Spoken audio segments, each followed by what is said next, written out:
Hey everybody, Sherry James here, Director of Operations. I wanted to come back together now and give you guys some additional information. We've been working together for a few weeks and I thought it would be great for us to check in. At this point, we have opened your initial account with Charles Schwab. Now, this can be an IRA, a Roth IRA, an individual account, or any combination of those types of accounts. But I also know that it's valuable for you to kind of revisit the Sound Fiscal House plan. As I cornered Cory to bring him in and really bring us up to speed on the Sound Fiscal House process. Hey guys, so listen, I'm so excited to have this conversation because I know by now you're probably going, okay, which way is up, right? I get it.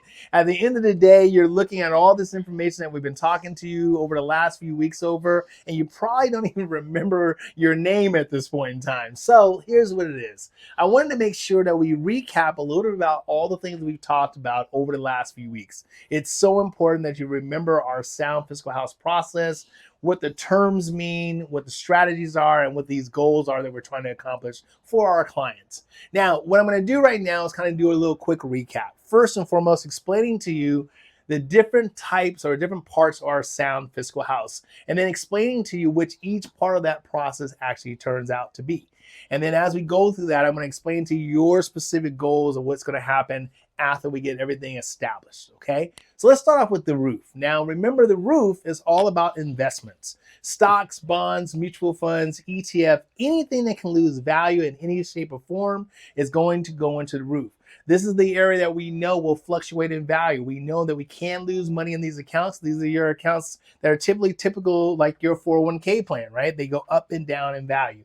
So we know that when we establish your first initial accounts, we're opening up these shell accounts over at Charles Schwab, our custodian, and we're putting in all the assets there to be our holding accounts. This is where we start the process.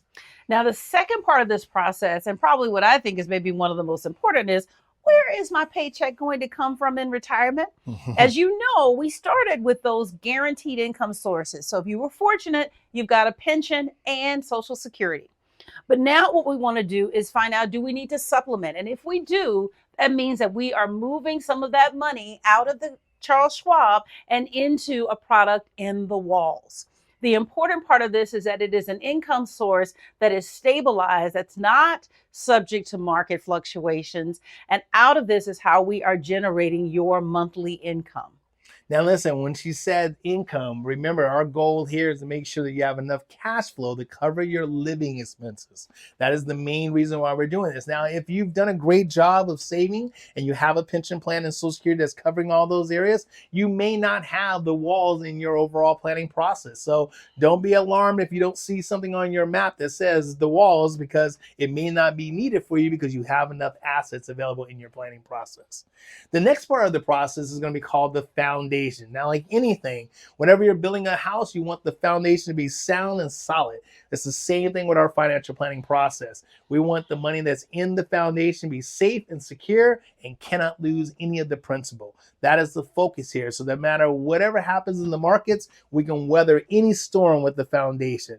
We typically will put money into annuities in that market, or what we like to call CD brokerage accounts, right? Brokered CD accounts. That way the money is always going to be protected. We know at the end of the day, this money is designed for long-term purposes and is there in case something goes wrong. Now, what we want more than anything else, especially if you have done a good job saving, is we don't want you to give this money back to Uncle Sam.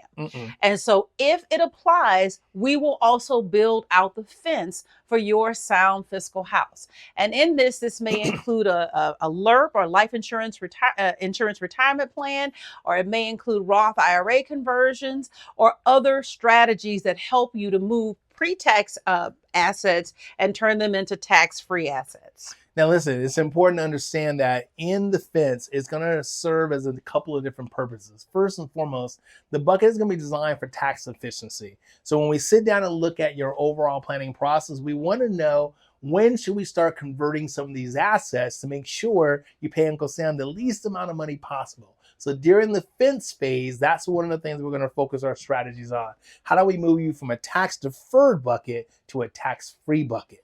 Now, the other thing we'll also discuss in this time frame is called legacy planning. This is so important to make sure at the end of the day, your funds are going and distributing to the exact person you want it to go to. Whether it be family members, a charity, an organization, does not matter. We want to make sure at the end of the day, your wishes are being kept. So we'll spend time helping you set up your estate plan and living trust to make sure that process happens as seamless as possible. So guys, as you listen here, we have the Sound Fiscal House approach to help you walk you through the process. Now, I want you to keep in mind, this is how we structure most of our accounts for our clients. You may have some or all of these different allocations, but it doesn't necessarily mean you will all the time.